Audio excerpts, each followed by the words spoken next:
Theo Caldwell on In-Depth Radio, News Talk 1010. That is correct, sir. Welcome to the greatest hour in radio broadcast history. This is Theo Caldwell, and this is arguably the greatest band in history. Led Zeppelin. Famously, the new Yardbirds were predicted to go over like a lead balloon, and that's how we got Led Zeppelin. Now, before we can get... This is the immigrant song, and it's thematics. Thematics, folks. Two things. Led Zeppelin is the musical theme of tonight's broadcast. Led Zeppelin is the theme, and I'll tell you why as we get through the news. But I have a question for you, and I welcome your texts if you're listening live. If you're listening to the podcast, just enjoy, and you're welcome. And credit for unspoken thought. Here's the question. Is Led Zeppelin the greatest band in history? There is a correct answer to this question, but text me at 71010. Is Led Zeppelin the greatest band in history? Okay, you can call if you want to, 416-872-1010 or Star Talk, star 8255 on your mobile cellular device. CF, what I said about live and podcast. But is it the best? Is Led Zeppelin the best band? And if not, who is? The Who? Now, keep the track going because I'll tell you something else. This is the immigrant song. Is this the best Led Zeppelin song? There's a correct answer to that. But here's why I'm playing the immigrant song. Because right off the bat, I'm tying it in with the news. Some people in certain quarters are all verklempt about NDP leader Thomas Mulcair and the fact that he possesses French citizenship. Now, this is from what, like, we go through the news of the week, right? But I'm starting with this because it works with the song. Thomas Mulcair, head of the NDP. I have told you to brace yourselves, gentle listener, for the Right Honorable Thomas Mulcair, because I think after October's election, I know what the most recent poll said. I don't care. I think after the next election in October, Thomas Mulcair is going to be prime minister. So it becomes an issue with some people, and probably legitimately, that the guy's got another citizenship, French. Now I didn't know Thomas Mulcair, head of the NDP. See, immigrant song. You see, immigrant. That's how it works. I didn't know that Thomas Mulcair, head of the NDP, had a second passport because, quite frankly, I don't care. I don't care. Oh, by the way, I'm getting all kinds of answers about the best bands in history. I'll get to you. Oakville, I see you. Oshawa, I see you. I'll get to you guys. I don't care what Thomas Mulcair does. I don't care what he does. I don't care what his beard does. I don't care. But I have 3 passports myself. Canadian, where I was born, best country in the world. American and Irish. This is public knowledge. I'm not giving you. I got 3 passports. I get it. And I've been part of debates about whether you should be able to have more than one passport. And I'll tell you, most countries in the world allow you to have more than one passport. And some of the ones that didn't used to allow you, like Belgium, I think Greece, have changed the rules. So everybody's allowed to have as many passports as they want. And I get that question all the time. So people have said, if Thomas Mulcair is going to be prime minister, should he not resign his second passport, his French passport? By the way, if I were to guess what his second passport would be, of course it would be French. Maybe Belgian, like I said, but French. Guy's French all the way. Now, I don't know if he's got one passport for himself and one for that beard, but whatever. Here's the answer. I'll make it just simple as pie. This is what Thomas Mulcair should do. And I'm not voting for Thomas Mulcair, okay? Spoiler alert. I'm not voting for the NDP. But for those who are concerned that the guy who has a good chance of being our next prime minister has 2 passports, he should say the following. This is the answer. Free of charge. No extra charge, Thomas Mulcair. He should say, look, I got 2 passports. And here's what I'm going to do. No, I'm not going to resign my French passport. I'm not going to renounce my French citizenship. But if I win this election, or if there's some kind of coalition with the Liberal Party and the Liberals saying they won't do it, then I am going to, if I'm prime minister, therefore, then of course I'll resign my French passport. But if I don't win the election and Stephen Harper comes back as prime minister again, you better believe I'm going to cling to my French passport like grim death because I got to get the hell out of here if that guy has another term. That's the correct answer from Thomas Mulcair. And again, I wouldn't vote for Thomas Mulcair and his party on a bet. All right? You have no enough zeros in an amount of money to get me to vote for these guys, but that's the answer to the political flack Thomas Mulcair is taking about his French passport, and that's why I played the immigrant song. Lead off. Get off the top of my head. And then, suggestions for the best band in history. Yes has been suggested. Yes, somebody just died from Yes. Except for Owner of a Lonely Heart, what regular person knows any Yes? I know musicians love Yes, but come on. Oakville has a strong case they've made. They said Led Zeppelin is a close second to Rush. Now, I knew this was going to happen. Again, tonight's theme is Led Zeppelin. That'll be the music that we play. I'm asking you to weigh in. Is Led Zeppelin the best band in history? Text me at 71010 with your reply. And let me tell you something. I knew we'd run into Led Zeppelin versus Rush. I didn't think it would happen in the first few texts, but it has done. I'm going to table that debate right now. This broadcast has nothing but respect for Alex Lifeson, Geddy Lee, and Neil Peart. But then again, if there are three better singers, like, who's a better singer? Robert Plant? Is he better than Geddy Lee? Who's a better guitarist? Alex Lifeson or Jimmy Page? Now, here's Sophie's choice. Who's a better drummer? John Bonham or Neil Peart? I don't, honestly, that'll break your brain trying to come up with an answer to that. All right, let's move on, because I'll get to the news and explain why we're doing Led Zeppelin. It's not that I'm auditioning for an FM job again. I got a reason for it. Also, I just said one more thing. This is the last show of the month of July. What the hell? How did that happen? How did we get to the end? How did we get to the end of July almost? What? And while I'm at it, what is the point to any other season? Anyway, this is the last broadcast of July. When we move on in 1 second, I'm going to get to Donald Trump, which is where we left off last broadcast. I got newsworthy stuff about Donald Trump, which I know you're champing at the bit to hear about. But first, John, go for Theo. Yeah, you've missed the whole point here. Go on. You've missed the whole point here. Mm-hmm. The reason people are not going to vote for Harper is for what reason? Tell me. They don't trust him. They don't trust him. Mm-hmm. And here we have Mulcair, who they're going to trust, but doesn't ever tell the Canadian people that he's a French nationalist. Is that trust? No. That's exactly what he is. Yeah, listen, man, I'm not missing. Around the corner. I'm not disagreeing with you. And I'll tell you something else. Since I was going to get off it, but since you mentioned Harper, look, I'm a conservative guy. I don't know if you know my show or anything. I'm a conservative guy, right? And I'd vote for the conservatives or the Republicans, right? But I'll tell you something. I heard Harper the other day, just not even anything. I was on this station. They were just playing a news clip, and I heard his voice. And just, you know what? Something happens with every leader. Fatigue. And I'm just so fatigued of hearing Stephen Harper's voice, that sort of, that I'm just tired of him. And again, I'm a guy inclined to vote for him. Now, I know That's the other thing. Yeah. People are tired of him. Look, if we had little Justin in there or Mulcair, where the hell do you think Canada would be today? Oh, I know. I know. It's pathetic. Well, before I let you go, one more. Still vote for him. Oh, I agree. But one more question before I let you go, John. I've said that Justin. Now, I get the sense you and I aren't liberals, right? But No. Justin, I've said people, whether you're a liberal, left-wing person or not, you've looked at Justin Trudeau and gone, "Come on, the guy's a kid. It can't happen. Like he's not at the mental age to be prime minister." Do you think that that's true? The guy is not capable of being prime minister. He's coming in on his dad's shirt tails. His father was the worst prime minister. The only people who liked Pierre Elliott Trudeau were the French. He ruined this country. He absolutely ruined it. I think you're right. I got a friend whose name I forget. It'll come to me, who wrote a book about just that. Anyway, listen, John, that was an excellent call. Thanks, buddy. No problem. All right. Okay, we spent way more time than I wanted to in that, but John made a good several points. Now, Donald Trump. I did not get where I am today by lying to the listener. Here we go. Last broadcast, I told you that Donald Trump, I don't care that he's leading in a few polls the summer before the year of an election, running for president. I further told you that all kinds of news outlets always want to take Donald Trump seriously. They did it last cycle when he was sort of running for president, doing it this cycle. And I told you, come on, man, it's ridiculous. It's ridiculous. Well, no sooner did I get off the air last broadcast telling you to relax, to exhale, that Donald Trump was not going to win a single primary or a single caucus.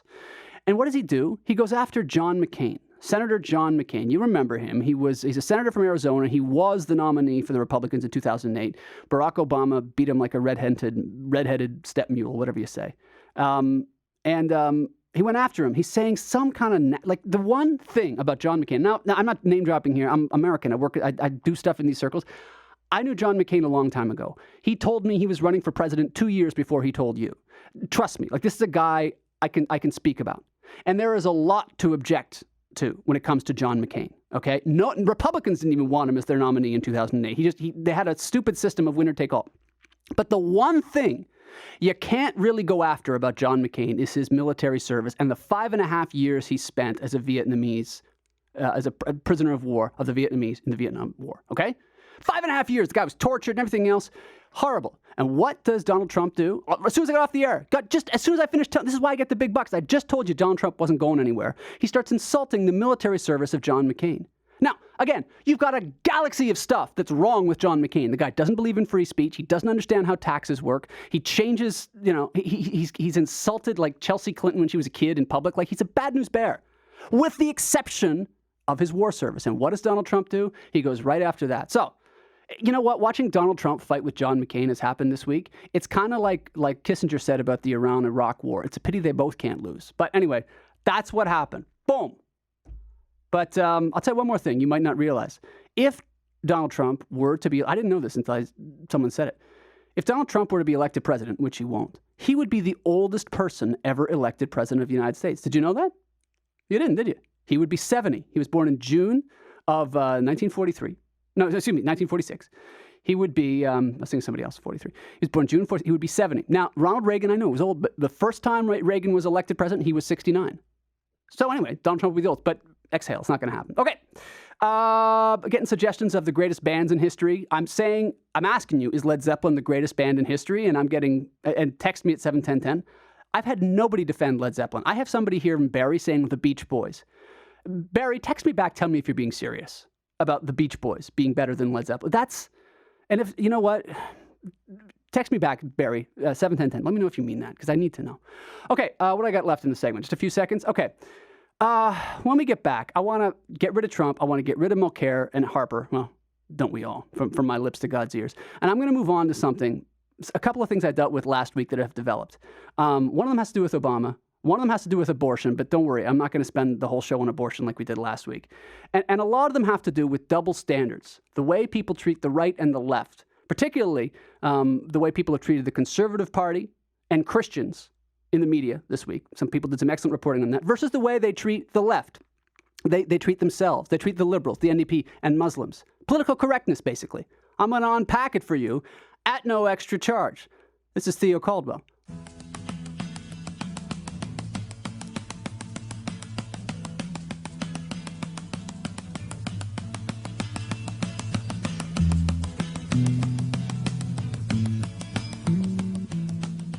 You're listening to Theo Caldwell on News Talk 1010. I'll let this track run. Yes, that's how it's going to be as we get to the end of July. My gosh. This is Theo Caldwell, and this is Ramble On. Oh, wait a minute. That is a strong candidate for the naming of this show. Ramble On with Theo Caldwell, because this is our Led Zeppelin broadcast. Search your heart. You knew it was a matter of time until we did a Led Zeppelin-themed broadcast. Now, here's the question I've asked you. First, is Led Zeppelin the greatest band in history? And I'm going to go through the text in a second. Tons of responses. 71010. Text me. But keep this one running. Here's a follow-up question for those of you who are voting for, and we're getting some votes for Led Zeppelin, which is good. Is Ramble On the best Led Zeppelin song? There is a correct answer to this one, too. Again, text me at 71010 if you want. There you go. Bam, right? Bam, coming at you. Sing my song. This has got like a Mordor. It's like a Tolkien reference. You know what? I think I am auditioning for an FM. I didn't mean to do this, but I'm Dr. Johnny Fever all of a sudden. I've gone from current affairs to, coming at you, Led Zeppelin. So 71010 is where to text me. Is Led Zeppelin the best band ever? And I have a news hook as to why I'm doing it. Subset is this song, Ramble On, the best Led Zeppelin song. There's a correct answer to both questions, okay? And before I move on with the news, we got lots of votes. Some for Led Zeppelin. Somebody here in Toronto's ranking everything. They're going Zeppelin, then Pink Floyd, then Supertramp, then AC/DC. I got somebody here saying the Stones, the Rolling Stones. Someone here, the guy who wants to fight about Rush, not fight, but, Rush versus Zeppelin, he says it's a shame that no one from Rush or Zeppelin has been on The Simpsons. That's true. And you know what? Now I'm getting votes about the song. I can't deal with all you. I will read you. I'll get back to you. I'll do what I can. Okay, let's move on with the news. I got a call. Wait a second. This is the thing. Like, I talk to you folks about serious stuff. I mean, Zeppelin's serious. Like, serious stuff. I'm about to get into really serious stuff, but I mentioned Led Zeppelin, who's the best band. The phones go crazy, the texts go crazy, and I can't keep up, and Patrick can't keep up. Randy, go for Theo. The best band is the Rolling Stones. You really think that? Yes. Okay, now let me ask you this. I have somebody here on my text board saying that the Stones are original, whereas people like Zeppelin and people like the Beatles were derivative of people who came before. Is that part of your reasoning? I always liked the Rolling Stones. Well, you know what? There's a lot to be said for that, Randy. There's an awful lot to be said for that. Just a simple taste. That's pretty good. So you're not doing it because of the Aeolian cadence of Satisfaction or the counterpoint in Beast of Burden. It's just you like them, and that's good enough for you, right? Right. Nicely put, Randy. Thanks for the call, bud. Okay, let's I see all the texts. Trust me, if you're texting me at 71010, I'm seeing it. You're informing this program. I'll try to get you on the air and respond. But right now, I got to move on to important news like I promised. I said there was some stuff from last week that developed, okay? And I need to get through a few of these things because they're important. I'm not going to talk about Obama. New York Post had a report on Obama and a racial database. I may get back to the U.S. opening its embassy in Havana, Cuba. I don't want to say too much about it. I've said a lot about Canadians and Cuba over the years. I think if you go on vacation in Cuba, you really got to rethink your priorities, man. The idea that you would sun yourself and enjoy yourself in what is an actual prison for the people who live there, you got to think again. I like what Jeb Bush said about Cuba. He said, Cuba is not imprisoned by the past, but by the Castro regime. And let me tell you something about Jeb Bush, former governor of Florida, current candidate for president, one of the 3 Republicans who has a chance to be president, in my opinion. When he ran for governor in Florida twice, the only Republican to be reelected governor, first anyway, since Reconstruction, he got like 90% of the Cuban vote. So the Cuban people agree with what Jeb Bush said, which is the Castro regime imprisons that island. I don't care if Obama wants to open an embassy in Havana, as happened this week on Monday. And you, gentle listener, especially if you're Canadian, you've been taking vacations in Cuba, I don't care if they're a sponsor on this show. That ain't right. That ain't right, man. Go someplace else. Go to Florida. Go someplace else. Not right. Shouldn't do it. Okay, but let me move on. Okay, Monday also, Zach Somebody won the British Open. Something crucial happened also on Monday. It was my mom's birthday. It was also the 46th anniversary of the moon landing. And in those orders is how important those two things are. Happy birthday, Mom. Okay, I talked about how I was going to talk about double standards. Double standards. How the press and how the left treat their own versus how they treat others. How they treat other people on the left, how they treat Muslims, a politically correct protected class, and how they treat Christians. This show has dealt with this before, but something came up in the news on the Twitter that some other people reported on, and I happened to notice. Now, TheRebel.media. Now, it's a relatively new outlet started by my friend Ezra Levant. Full disclosure, I've contributed to those guys at TheRebel.media, although I don't know if Ezra likes me anymore. But a lot of my friends still work there, and they work hard, okay? And they're the only place I saw this. They reported that, remember the Charlie Hebdo situation? We talked about it on this show, where those guys all got killed. The editors of the satirical magazine in France got killed for publishing cartoons about Muhammad. The CBC absolutely, positively refused to show us, the CBC here in Canada, to show us the cartoons that Charlie Hebdo had published that got these guys killed. Okay? Now, I've dealt with that, right? But here's something else that happened. A conservative member of parliament named Wei Young, I hope I'm saying her first name right, out in BC, she made an intemperate remark, I think, about the conservatives being like Jesus because they stick up for stuff and they suffer, and she tied it into Bill C-51. It was a dumb thing to say. It was dumb. I think it was dumb. I read the remarks. I didn't think it was very well put. But you know what happened? Something on Twitter took off. Hashtag CPC Jesus. Hashtag Conservative Party of Canada Jesus. And you know what happened from that? People made all kinds of mocking pictures of Stephen Harper and the cabinet and various conservatives and Mike Duffy and whatever in various religious poses. The Last Supper, Stephen Harper is Jesus, all kind of stuff like that. All right.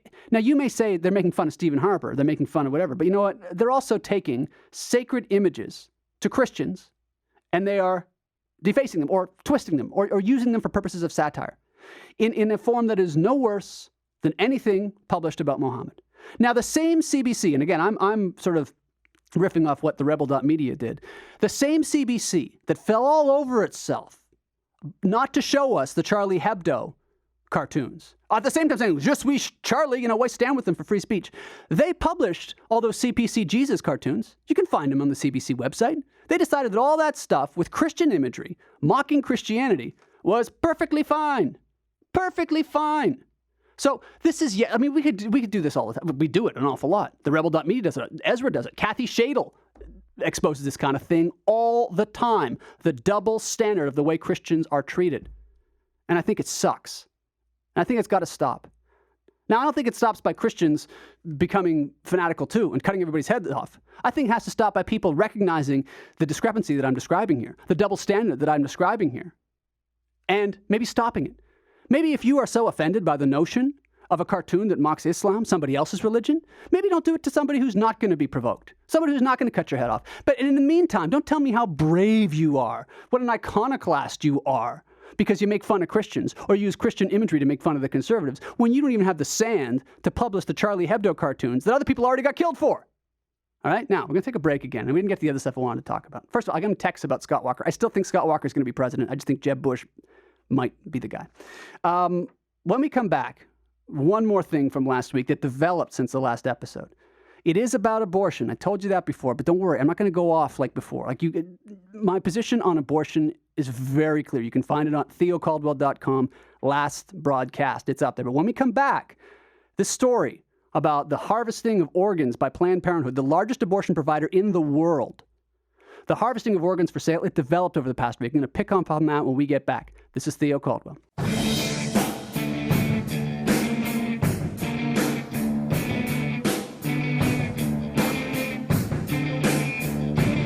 This is Theo Caldwell on In-Depth Radio, News Talk 1010. It is, and this is Kashmir by Led Zeppelin. Kashmir, named for the disputed region between India and Pakistan. You know, I had a teacher in England once. I studied in England a couple times. And one of my teachers said, you can't understand this. He was like kind of one of those guys. You can't understand the song Kashmir unless you've been to Kashmir. Unless you've gone on a trek and come up through the mountains and seen, then you'll hear, like we were in a pub. I think maybe he was a bit over-refreshed. And he was explaining, you can't understand this song unless you've been to Kashmir. I don't know. Maybe India and Pakistan could work it out. One of them gets the region of Kashmir, the other gets the rights to this phenomenal, phenomenal song. All right, look, this is Theo Caldwell here. Keep the track going, because it's Kashmir. I can't cut that off. Play all 18 minutes of Kashmir. That's it. I don't care. We got the room for the hour. I've asked you, gentle listener, is Led Zeppelin the greatest band in history? And no, you're not on the wrong band. This is an AM station, but I'm tying it in with the news. I swear to you. I swear to you. There's a news hook to this. Is Led Zeppelin the greatest band in history? I'm getting tons of answers. Text me at 71010. Call if you want, but whatever, 416-872-1010 or Star Talk, star 8255 on your phone, unless you're listening to the podcast. Enjoy. You're welcome. I've also asked you, is Ramble On, which we played before the previous segment, is Ramble On the best Led Zeppelin song? You know, I'm going to save you the suspense. The answer is yes, and no disrespect to Kashmir, which has been voted for. A lot of you voted for Kashmir. A lot of you voted for The Song Remains the Same. I got Stairway to Heaven in here. A lot of you. But not one of you has voted for Ramble On. Ramble On's the best song. I'm sorry. I understand it's like picking, well, whatever. Ramble On's the best Led Zeppelin song. But is Led Zeppelin the best band in history? Text me at 71010. Now, I got to move on to this topic. I got to deal with this topic. It's the abortion topic, and I'm not going to spend as much time as I did last broadcast, but I do want to bring you up to speed on what happened this week.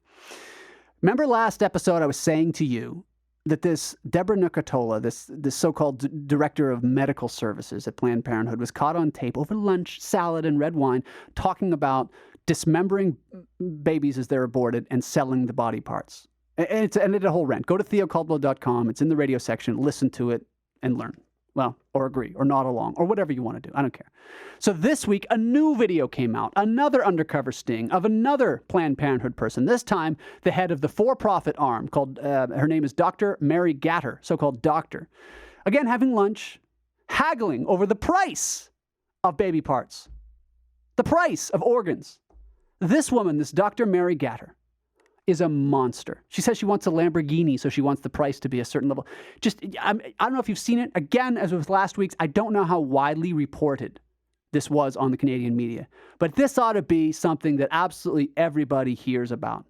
Because you know what? As I said last week, it's not about the law, it's about the culture. And the greatest weapon that abortion apologists have is their opacity, is their refusal to call things what they are. They won't call a baby, and they won't simply admit what it is that they're doing when they say things like, evacuate the cranial cavity. No, you're crushing the kid's skull. So what these videos, Deborah Nakatola last week, this week Dr. Mary Gatter, they bring it right home. They take the fig leaf right away, and you can see exactly what it is. Because I say to you, if you really are against the idea of abortion, if you really believe that it is taking life, don't worry about changing the law right now. That's not the move. Change the culture. Get them to admit what it is. And these two undercover videos did that. One more thing on this topic happened this week, and then we'll get off it completely for a while, I think. New York City this week, same day actually, on Tuesday, the New York City Department of Health reported that in 2013, more black babies were aborted in the city of New York City than were born. Let me say that again. According to New York City Department of Health, reported on Tuesday, in 2013, more black babies were aborted in New York City than were born. Now, you want to talk about Planned Parenthood, the largest abortion provider, not just in the United States, but in the world. They do 40% of all abortions in the United States. That's 54 million since 1973, Roe versus Wade. Their founder, Margaret Sanger, look her up if you haven't before. Margaret Sanger, a eugenicist and a racist who was absolutely straightforward, overt in saying that she wanted abortion because she wanted to limit the number of black people in this world. Well, in 2013, in New York City at least, that's what's happening. Okay? So again, let's stop pretending that it's something it isn't. It's a monstrosity. It's a moral horror. And the more people realize that, the less changing the law will matter, and the more changing people's beliefs and behavior is going to matter. Here endeth the lesson. All right, let's move on. All right. There was also, I'll tell you one more thing that happened last week, that just to wrap it up. I talked about the shooting in Tennessee. This guy, Muslim terrorist, he went from one military recruitment facility to another military facility, gun-free zones, and he shot and killed. So now 5 people have died from this shooting. All I want to say about that horrible event, and I dealt with the way the FBI and others wouldn't even say it was Muslim terrorism. I'll say this, though. John Boehner, he is the Republican Speaker of the House in the United States. He ordered the flags at the U.S. Capitol in the Congress to be flown at half-staff. Donald Trump, for all his insanity and weird hair and not going to win anything and fighting and insulting John McCain's war record, Donald Trump ordered the flags on all his buildings to be flown at half-staff in honor of the 5 service people who died in this attack. You know who didn't? Barack Obama. This guy who calls Sandra Fluke to make sure she's okay if Rush Limbaugh says something mean about her. This guy can't be bothered to lower the flags in honor of 4 people who serve under him as commander-in-chief because it's a Muslim terrorist attack and it doesn't fit his narrative. What? Now, eventually, I think they did something resembling something. But if you're being led around by the nose by John Boehner and Donald Trump, you got to check yourself, man. All right, let's move on. Tuesday also, I've told you that only 5 people are going to be president. There's only 5. Hillary Clinton, Martin O'Malley, Jeb Bush, Marco Rubio, or Scott Walker. One of those 5. That's it. But on Tuesday, and I'm doing this to help you out, somebody who people are going to say has a chance declared for president. His name is John Kasich. He is the governor of Ohio, 2-term governor of Ohio. And you know, if you watch election night in the States, how important Ohio is. A lot of people are going to say this, that, the other. Oh, he's going to be, because he's the governor of Ohio. They're going to look at him on paper. Let me just save you some time. As Jonah Goldberg said about Donald Trump, personality eventually shines through. And in the case of John Kasich, I don't care what he looks like on paper, how long he was in Congress and he was 2 terms governor of Ohio. John Kasich is a weirdo, okay? And that'll come across. And his sour sanctimony does not sell well. So when you hear news people try to analyze and furrow their brows and say, John Kasich, he could... No, he can't. Again, it's only those 5 people. Hillary, Martin O'Malley, Jeb, Marco, or Scott Walker. That's it. And John Kasich, no exception. Now, before I get to the news hook about why we're doing a Led Zeppelin themed show, I want to say one more thing about the Vatican and climate change. I've teed off on this Vatican and this Pope a few times now because it bothers me that this guy, who's supposed to be the representative of Christ, the seat of St. Peter, the Bishop of Rome, instead of dealing with eternal divine matters, he wants to talk about the same stuff David Suzuki, Al Gore, and Justin Trudeau want to talk about. Climate change. Now, the Vatican just concluded a climate change conference, and they've declared it a scientific reality and say it is a moral imperative for mankind to act against man-made climate change. Now, let me ask you, how many people who question global warming dogma were invited to this conference at the Vatican? Let me answer that question. 0. Not 1. Not one person who would dissent from anything Al Gore and David Suzuki thinks about global warming was invited to this conference that the Pope held to then tell all of us, Catholic and otherwise, what to do about so-called climate change. This is why I think the Catholic Church is going to go the way of all the Protestant denominations that have been withering over the past several decades. The Catholic Church was the one that remained strong throughout the world. You know why? Because they believed in the things they're supposed to believe in. They stood for things they're supposed to stand for. They didn't go in for politically correct claptrap like climate change and global warming, which, by the way, is a get-rich-quick scheme for bureaucrats, a redistribution scam for the left, and it's also a religion for rich people. It's a religion for secular rich people. How about worry about the eternal and the divine as Jesus Christ asked you to do, Pope? The Vatican, all right? Got just over a minute left. I'm going to tell you now Tell you now so I don't miss the chance to get to it. This is why we're doing a Led Zeppelin show. Jimmy Page was in town, in Toronto, this past week on Tuesday, signing his new book. Now, I got a monsoon of respect for Jimmy Page, as I said. In fact, I'll ask you, is he the best guitarist in rock and roll history? I think he's in the top 3. I'll tell you that right now. Your move, Brian May. But there's just one thing I want to say about that. I've never met Jimmy Page. I admire Led Zeppelin. I admire Jimmy Page. Jimmy Page is whatever. But you know what he did? This bugged me. He didn't sign his book. Like, there were 300 books. 300 people who got... He stamped the book. So people would line up for him at a table to meet Jimmy Page. And instead of signing their book that they bought, he would stamp it. Celebrities are awfully precious, aren't they? Aren't they precious? You know what I thought of? I'm like the only guy in the world who would have thought of this. Felix Potvin, when he was goalie for the Leafs, there was a rumor that Felix Potvin, when kids asked him for autographs, just signed an X. And I don't know if it's true or not. I'd like to think it's not true, but I heard it. It was mentioned on Coach's Corner once. You know, even just being a goalie for the Leafs, you get precious enough that you can't sign your damn name. Now, I have a book that came out. Now, I'm not famous like Jimmy Page, but I've signed 300 books at a time, people at bookshop, and I signed the book. You know why? Because I'm a regular human being. Just sign your name. People are nice enough to buy your book. Like, I have friends who got famous, and they get precious, right? They don't know it. They're not bad people, but you're like a child. You think the world is there to serve you. Jimmy Page, you're people's hero. Would it kill you to sign some books? All right, but thanks for Houses of the Holy. Thanks for Led Zeppelin 2. Thanks for Ramble On, the best song possibly ever, not just of your oeuvre. Look, we got huge stuff to get to when we get back. I can't even tell you how big it is. All I can tell you is this is Theo Caldwell. We'll speak to you soon.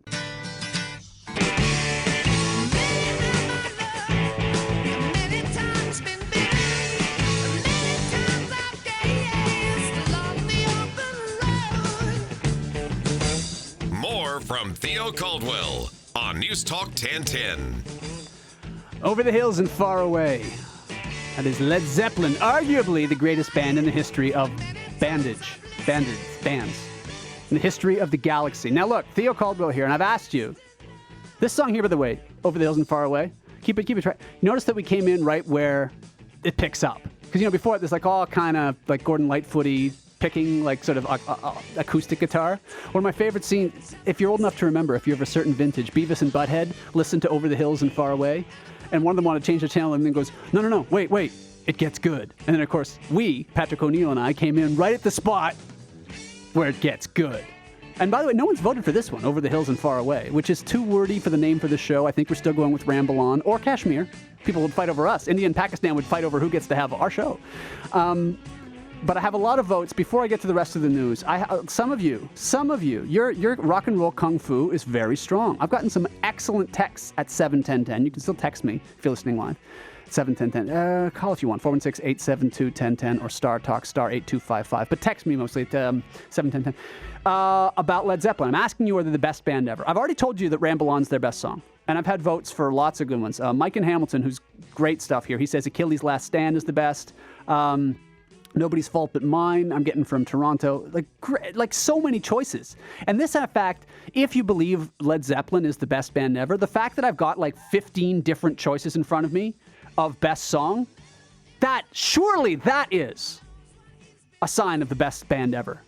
Like if you ask, what's your favorite Rolling Stones song? Randy called about Rolling Stones. Or if you ask, what's your favorite, you're going to get the same 4 or 5, and, you know, I'm getting from all over the place. I'm getting from Zeppelin to Zoso, or 4, whatever you want to call it, to Houses of the Holy.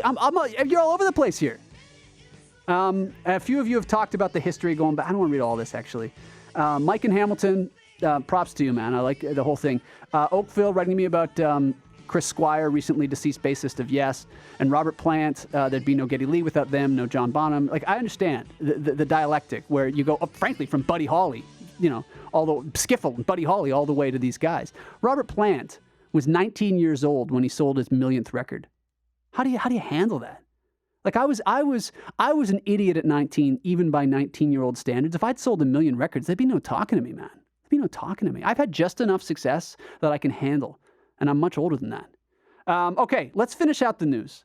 Keep texting me if you want. I'll try to get to you by the end at 71010 about Zeppelin or anything else. But let me finish out the news. The reason, by the way, if you're just joining us, we're doing the Zeppelin show, is Jimmy Page was in town to sign his book, but instead of signing it, he stamped it. Anyway, the people in the news didn't seem upset, but I'm upset. I don't like precious celebrities.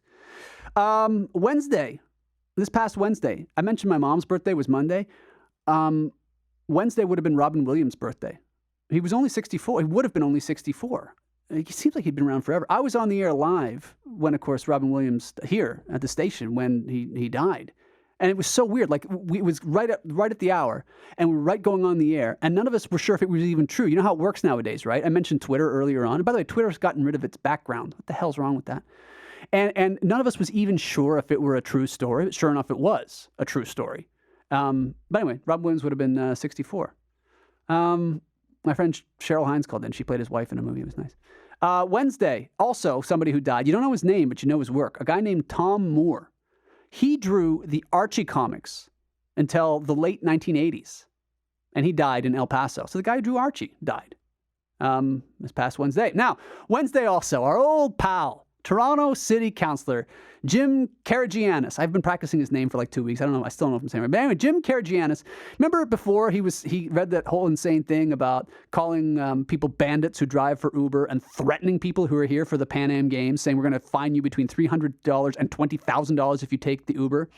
And he came out on Wednesday of this week. He's not done, this guy, this enemy of progress. He came out and he goes, he wants CRA, the tax department, to investigate Uber. Investigate whether they're paying taxes like any other company. I mean, come on, man. Besides which, you're a city councilor. Leave the feds alone. Aren't they bugging enough people? But this guy, like, he does not want you to be able to choose how you get from A to B. He wants you to be in a cab. And I think our colleague Jerry Agar got him to admit that he gets a lot of donations from the cab industry, this Jim Karagiannis. But unshamed by the great Jerry Agar, he continues. I'll add to this.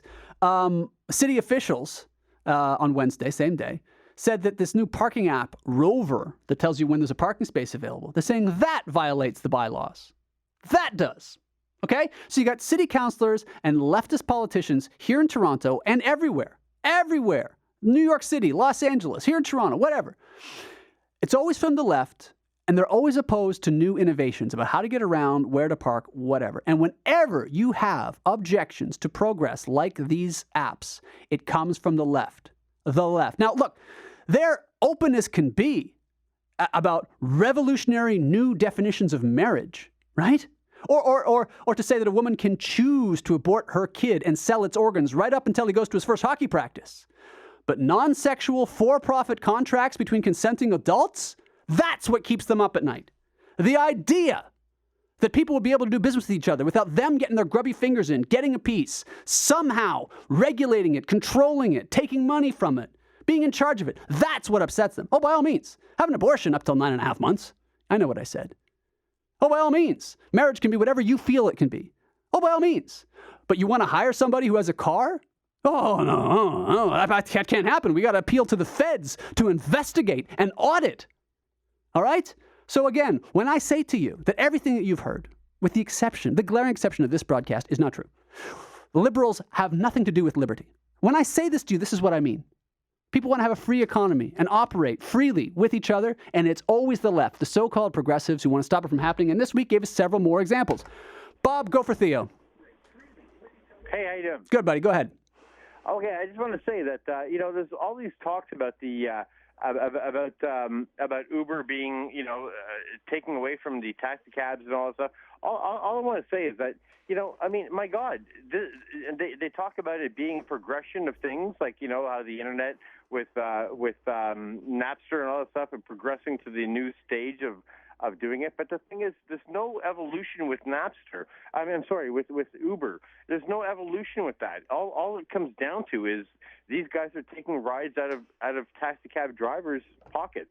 And I take cabs quite a bit, and I rarely take Uber because I just want to call a cab on the side of the road. But at the same time, it's like, my God, there's no sense to this. Okay, fair enough, Bob. Thanks for the call. The point is, Bob, you got a choice. You got a choice, man. And these people, I said this last broadcast, you want to say they're pro-choice? They only ever mean one thing, and you know what that thing is. But they don't want you to have a choice. Like, Bob, you're exercising about taking a taxi versus Uber, or where you send your kids to school, or what words you're allowed to use. You don't have a choice about any of that. You just have a choice about somebody else's body, right? That's what I mean. A choice. If you really were in favor of liberty, liberals, you'd offer people a choice. All right.